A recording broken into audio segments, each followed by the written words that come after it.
кыска жолдор, бирок элдин баары ушул жерде жүрөт да. 1-августка чейин сурак берели. Камчыбектин түрмөсү дагы буюрса сентябрга чейин көчүп бүтөт.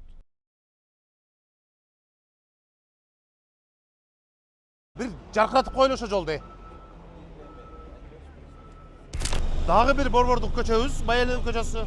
Бул жер мына эски интурист. Бул дагы жаркыраган бир жакшы отель болот.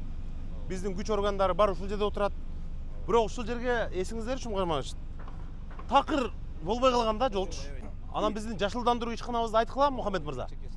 Булардын баарын жакшынакай кылып, көчөттөрдү эгип, гүлдөрдү эгип, сону кылып коздоп коелу бул жолду. Анткени бул дагы эң мындай борбордук көчөлөрдүн бири. Мына бул жакта драм театр, бул жерде чоң мейманканабыз. Техникаңар жетиштүүбү? Бул жерде жашоочулар жок. Бул да ремонт болот. Могу жерде түн иштесеңер да боло берет. Бул жакта эксмен иштеп атасыңарбы? Мына эксмен иштеген норма да бул жерде. Анткени түнү салкын түшкөндө балдар келип иштей берсин. Лотокторду алмаштырдыңар. Борбордук көчөлөрүбүз жүдөп жатса, тамдыгы чыгып болбойт да. Ошон үчүн силер эксмен менен иштегениңерди уланта бергиле. 10 күндө бүтүрөсүңөрбү? 10 күндө асфальтты жасап, 1-август күнү жакшынакай кылып, пайдаланууга берип, жолду ачып коелу. Бул лотоктордун бардыгын коюп бүтүпсүңөр, Бордюрлар коюп. Бордюрлар, лотоктор.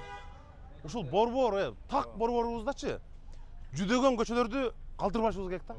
Биз оңдоп чыгышыбыз керек. Мына бул жерде шаардык милициябыз турат, коопсуздук кызматынын офистери турат. Адам өтө көп келет бул жерге. Ошолорду жасап берип коюшуңуз керек да, ошолорду дагы. Отургучтарды жакшынакай кылып, бул жерлерге келишет элдерчи.